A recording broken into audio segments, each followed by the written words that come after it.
Real talk. Does anyone else feel like the world is just falling apart? Because every time I open my phone, it's another war, another conspiracy, another politician saying something insane. It's like we're stuck in a bad reality show, but no one's getting voted off the island. You know what I mean? What the hell happened? How did we get here? And is there any way out of this mess?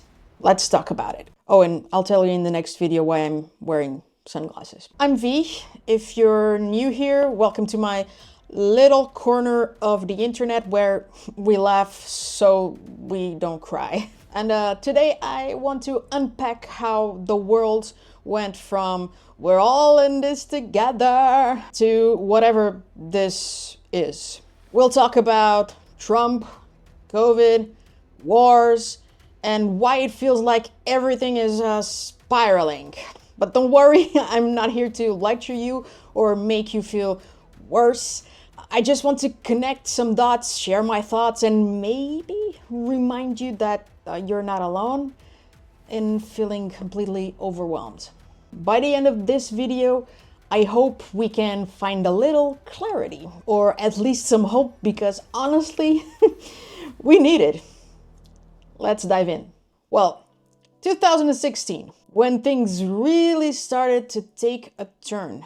Trump wins the election and suddenly it feels like the world flipped upside down. 1 minute we're all pretending to be decent humans, and in the next, people are out here saying the quiet part out loud.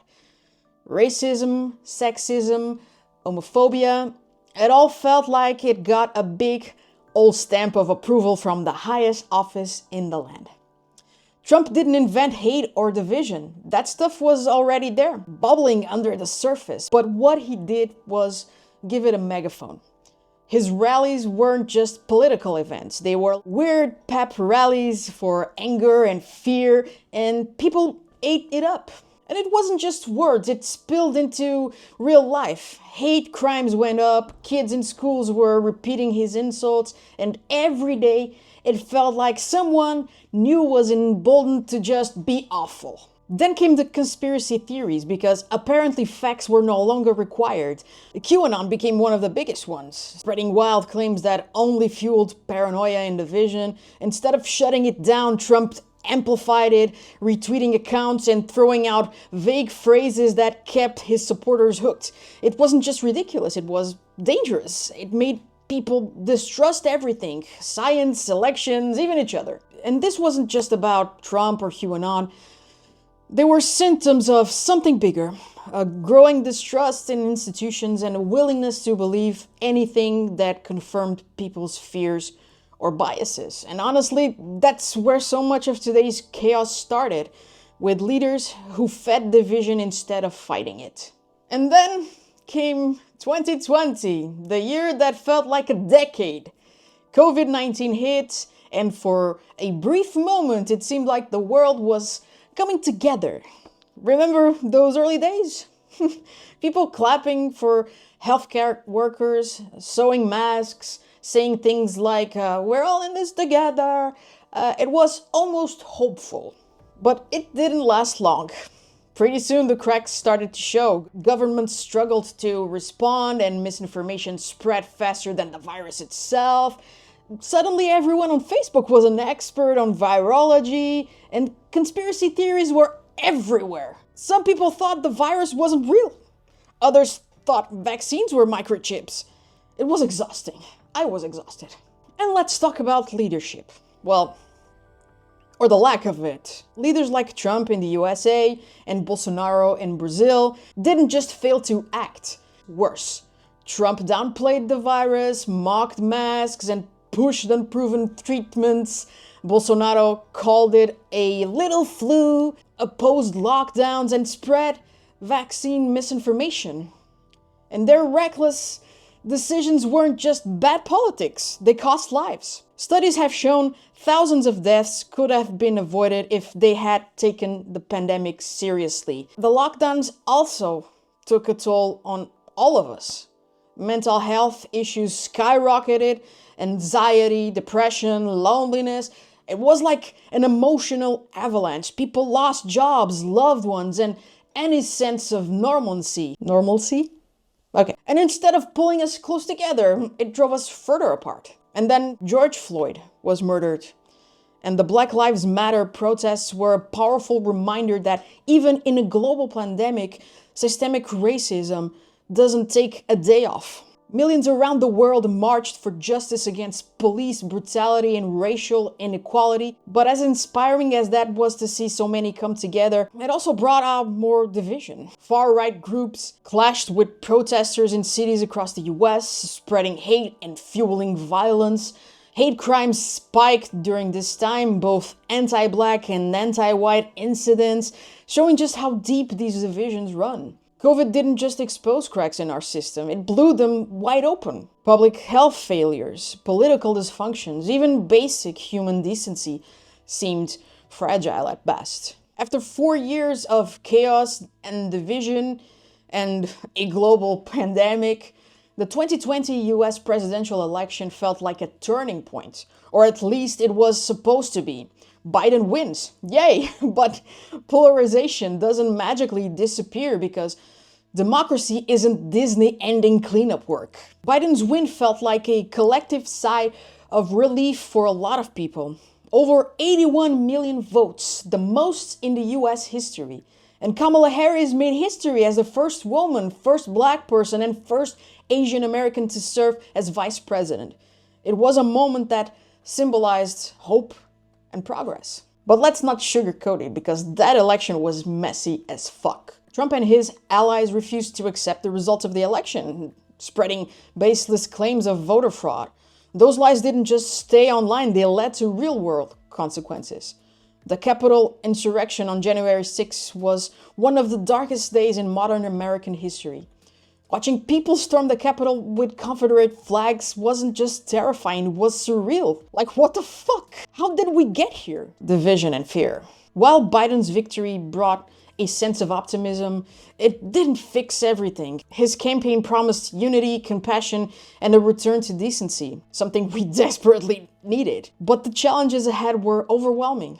COVID recovery, racial injustice, climate change. Biden inherited a house that was not just on fire, but also flooded and full of termites. If the pandemic wasn't enough, the world has been dealing with one crisis after another. Like, we're stuck in some endless loop of bad news. Let's start with Russia's invasion of Ukraine in 2022. This wasn't just a regional conflict. It sent shockwaves across the globe. Millions were displaced, food prices skyrocketed, energy costs soared. It was like throwing gasoline on an already raging fire. And here we are, 3 years later, with no end in sight. Sanctions against Russia hurt its economy, but also disrupted global supply chains and fueled inflation everywhere else. Meanwhile, Ukraine is fighting for its survival while the rest of us watch from the sidelines, hoping this doesn't spiral into something worse. And then there's Palestine and Gaza. In 2024 alone, tens of thousands of Palestinian civilians were killed or displaced as Israel ramped up military operations. Human rights groups are calling it genocide. I'm calling it genocide. But the international community? Paralyzed. Either complicit or too divided to act. And Biden? Well, his unwavering support for Israel didn't win him any new fans. Many called his response tone deaf and out of touch with what was actually happening on the ground. Speaking of Biden, he wasn't a terrible president. Bidenomics actually helped stabilize the economy in some ways. But let's be real, not everyone felt it. Inflation hit hard, and for many struggling to make ends meet, his policies didn't feel like enough. Add to that his handling of foreign policy, including Israel, Palestine, and you've got a lot of folks feeling let down by his leadership. Meanwhile, authoritarianism is creeping back into the spotlight around the world. Take Italy's Giorgia Meloni, a far-right leader pushing ultra-conservative policies while riding a wave of anti-immigrant sentiment. Or Viktor Orban, in Hungary, who's basically turned democracy into a formality at this point. Those movements thrive on fear. Fear of immigrants, fear of change, fear of losing control. And they're reshaping entire countries. The thing is, these aren't isolated events. They're connected. Whether it's war, economic instability, or political extremism, it all feeds into this growing sense that the world is becoming less free and more dangerous. And honestly, it's terrifying, but also kind of predictable when you think about how often we repeat the same mistakes. Finally, let's talk about the American presidential election of 2024. What a roller coaster. When Biden announced he wasn't running again, I'll admit it, I was relieved. Not because I didn't like him, he did some good things, but let's face it, he wasn't exactly inspiring anyone to run through walls for democracy. So when Kamala Harris stepped up to run, I was glued to my screen like it was a Netflix premiere. Her campaign had everything. She's smart, bold, and more than qualified for the job. Her resume is chef's kiss. For a moment, it felt like we were finally getting that new hope we'd been waiting for. But then she lost. Not just lost, she lost to Trump. Again. It felt like getting kicked in the stomach while already lying on the ground. I'm not even American, and I was devastated. Her campaign was cut short because Biden dropped out so late, she barely had time to build momentum. And let's not even get started on sexism, racism, playing their usual roles in politics. And now, we're basically living the nightmare scenario. Trump isn't just back, he's back with a vengeance. He's dismantling institutional norms faster than I can refresh Twitter, reshaping the government to consolidate power. Experts are calling it a full-blown slide into authoritarianism. At this point, it feels like we're speedrunning fascism. Trump didn't do this alone. Elon Musk, billionaire extraordinaire and Trump's unofficial vice president, sidekick. Musk practically bankrolled Trump's campaign and is now running something called DOGE, the Department of Government Efficiency. Sounds harmless, right? Except it's basically a way for tech billionaires to rewrite the rules in their favor while the rest of us are stuck wondering how we're going to pay rent. Democracy is now just a playground for billionaires, like their own private yacht club, where we're all stuck rowing. And Musk, he's not just content with running Twitter, or X, or whatever the fuck he's calling it these days. He's been throwing out some very unsettling ideas about repopulating the earth with smart, rich people. He already has 12 kids, and counting. And his rhetoric about intelligence and wealth sounds dangerously close to Aryanism, because nothing says progress like recycling Nazi-era eugenics ideas with a tech bro twist. This isn't just about politics anymore. It's about power. Trump and his billionaire buddies are making it clear. They're running the show now. And if you think this sounds like something out of a dystopian novel, you're not wrong. Studies have shown that America has been functioning as an oligarchy for years. Policies overwhelmingly favor the rich while ordinary citizens have almost no influence. Now they're not even pretending anymore. And what terrifies me the most is that this isn't just happening in America. It's happening around the world, where we're seeing authoritarian leaders rise to power, democracy erode, and billionaires pulling strings behind the scenes like some twisted puppet show. It feels like we're standing on the edge of something really dangerous. Let's address the elephant in the room, or maybe the elephant wearing a MAGA hat. A lot of people have been drawing parallels between Trump's return to power and Nazi Germany. And before anyone freaks out, no, I'm not saying Trump is Hitler. But let's just say there are some unsettling similarities. First, there's the rhetoric. Trump loves throwing around words like vermin when talking about his political enemies. Sound familiar? Historians have pointed out that this kind of dehumanizing language was a favorite tactic of fascist leaders like Hitler or Mussolini. Apparently, nothing says "Make America Great Again" like borrowing insults from 1930s dictators. And then there's the playbook. Scapegoating minorities, blaming immigrants for societal problems, and using fear to consolidate power. Trump has been targeting LGBTQ plus people, immigrants, and racial minorities with policies that strip away their rights, like banning references to transgender individuals in federal documents. It's eerily similar to how authoritarian regimes start by singling out groups to blame for everything wrong in society. And Trump kind of has this love affair with far-right militias and groups like the Proud Boys. Remember when he told them to stand back and stand by? It's giving major stormtrooper vibes. Not Star Wars kind, unfortunately, but the paramilitary kind that helped Hitler rise to power. Again, I'm not saying Trump is Hitler, okay? These groups thrive on chaos and violence, and Trump hasn't exactly been shy about encouraging them. Here's the thing. History doesn't repeat itself exactly, but it does rhyme. The economic instability, political polarization, and scapegoating we're seeing now, it's not that different from what happened in Weimar Germany before Hitler came to power. And while we're not there yet, thankfully, ignoring these warning signs would be a huge mistake. What scares me the most is how normal all of this is starting to feel. When leaders use lies and fear to divide us, and we just shrug it off, that's when they win. And if you think I'm being dramatic, just remember, it only took a few months for the Nazis to dismantle democracy in Germany. But if there's one thing authoritarian leaders hate more than anything else, is being mocked.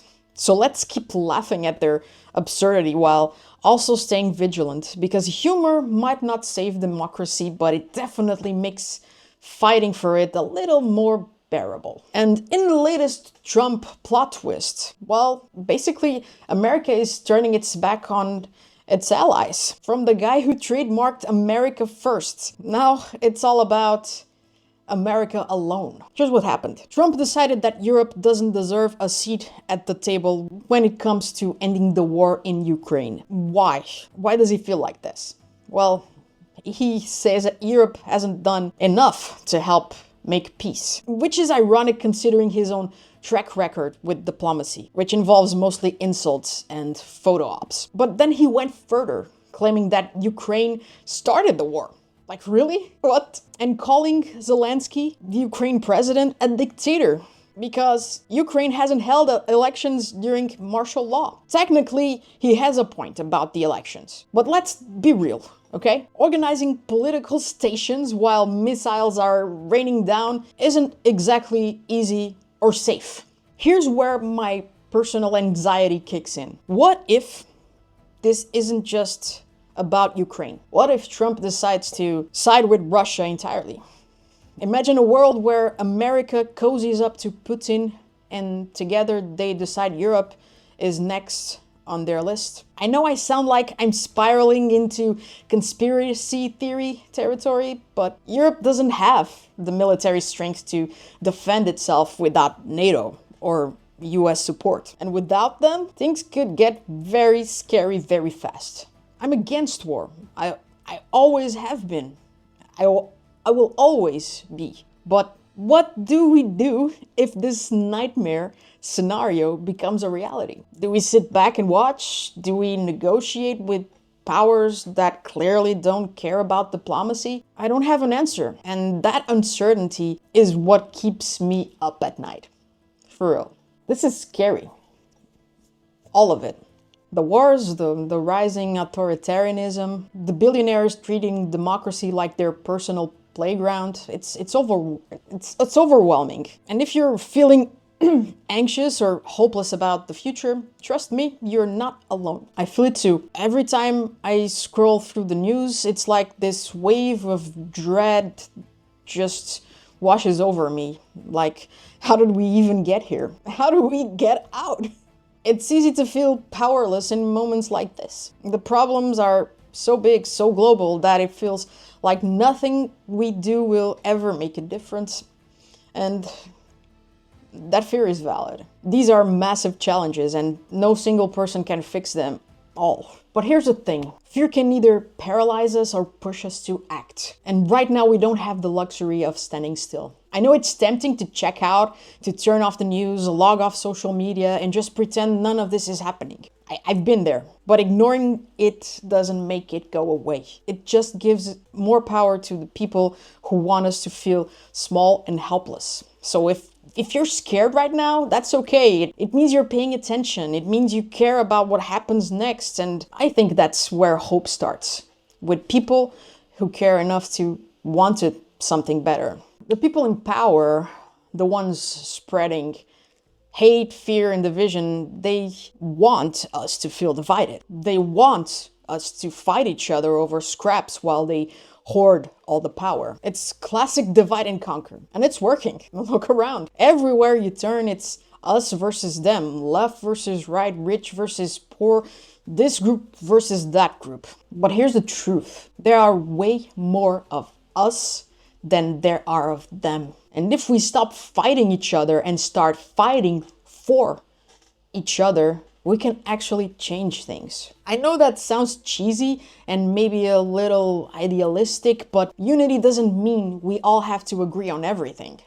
That's impossible. It does mean recognizing that we're stronger together than we are apart. It means standing up for each other, even when it's not our fight.